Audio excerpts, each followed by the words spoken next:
Good evening and welcome to Tucker Carlson. Tonight, political campaigns are all about how you finish. You can be more popular than your opponent is for months, even for years, forever. But if you're less popular on election day, you lose. It's all that matters. It's a pretty simple truth, but it's easy to forget. Democrats may relearn it the hard way very soon. Up until a few weeks ago, virtually every Democrat in America considered the upcoming midterm elections a certain win. Why? Well, they looked at the numbers. The majority of voters remain unsettled about Donald Trump. And if an election is a pure referendum on him, they believe the Republicans would lose and lose big. But what if it's not all about Trump? What if there's another side to the equation? Well, there is, and Democrats have just reminded the country of that. It all began with Brett Kavanaugh. Democrats had plenty of ideological reasons to oppose his nomination to the Supreme Court. He'd written hundreds and hundreds of decisions, but they barely mentioned any of that. Instead, in their frenzy to oppose all that Trump endorses, they tarred Kavanaugh as a rapist. They tried to destroy his family and his life. Evidence and due process were irrelevant, they told us again and again. And if you didn't agree with that, they would scream at you.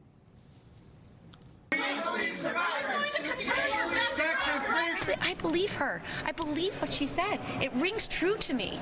I believe her. A large number of Americans believe her. So those are not ideological attacks. Those are Stalinist attacks. And they horrified normal people across the country, not just right-wingers, but people right in the middle. Ever since, Republicans have been rising in the polls.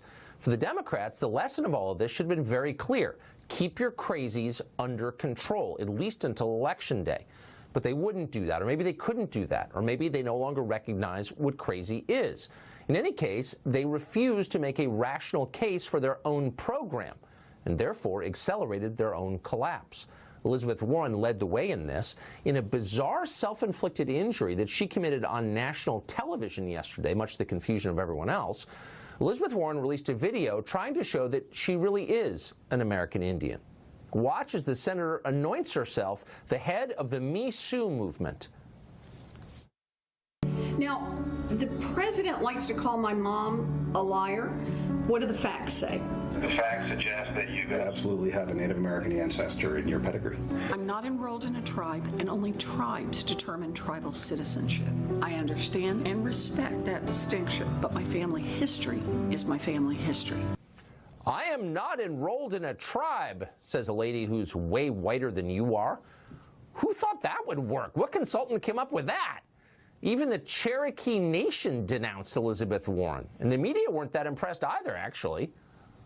It's not 1/10th, it's not 1/100th, 1/1000th and 24s does not allow you to say you're a Cherokee. It seemed to be that this was a way of getting the Pocahontas thing out of the way. Put the test out there, now she can move forward. Yeah. And I don't think it does that for her. I don't think that the standard of what was found in there is going to be satisfying to people. Best I can gather, according to your paper's reporting, she's 1/1000th, something like. I mean, I think I might be just as Native American as she is. Well, some in the press did defend Warren. Of course, they couldn't help themselves. But their case hardly helped the Democratic Party because it was just too crazy. The New York Times informed us that anyone who questions Warren's story, her ethnic appropriation of Indian culture, is, you guessed it, of course, a racist. Watch. In terms of the Elizabeth Warren, the attack on Warren, I believe that was actually about white anxieties among Donald Trump's base about who's white in America. Yeah, keep attacking people for their skin color. Maybe that'll work, just like it did in 2016. To Democrats, that still seems like a good idea, along with a lot of other notions that ordinary voters find scary and repugnant. Self-described socialists advocating for abolishing ICE, border controls, effectively eliminating the barrier between us and other countries, and therefore eliminating our country. Maxine Waters cheering on the mob, or as Don Lemon over at CNN calls them, people who are angry. In Arizona, where Democrats assumed they had an easy pickup of a Senate seat, their nominee, Kyrsten Sinema, has been exposed as a kind of lunatic who opposes all immigration laws. And apparently, she says, finds the Taliban more bearable than her fellow citizens in Arizona. Watch. States are the laboratories of democracy, and then my state, Arizona, is clearly the meth lab of democracy. For the past several years, people would watch what was happening in Arizona and be like, damn, those people are crazy. Is it something about the water? No, the water's fine. We stole it from Colorado. The meth lab of democracy. There's a way to get votes. Democrats could probably get away with all of this and more if they at least had an agenda that worked, if they could demonstrate our ideas bear fruit that you might want to eat. But they can't do that, not even close. California, which they run completely, is failing, sadly. While drugs and human waste fill the streets, middle-class people leave because they can't afford homes there. Portland, Oregon, meanwhile, one of the prettiest cities in the country, suddenly looks like downtown Managua, with bandana-clad thugs ruling the streets. Meanwhile, the city's impotent mayor, a wet liberal, of course, orders police to stand down.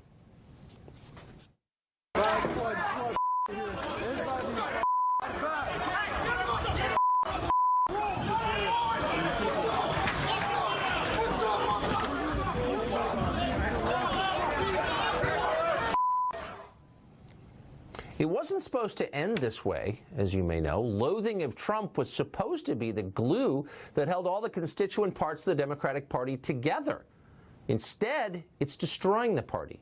In their efforts to fight Trump, they have become what they said they hated. For example, you've heard over and over and over again that Trump hates women. He's a misogynist. And yet, whatever Trump has said, he never created anything as repugnant as the rapper T.I.'s new video. That shows a Melania lookalike stripping in the Oval Office. Watch this.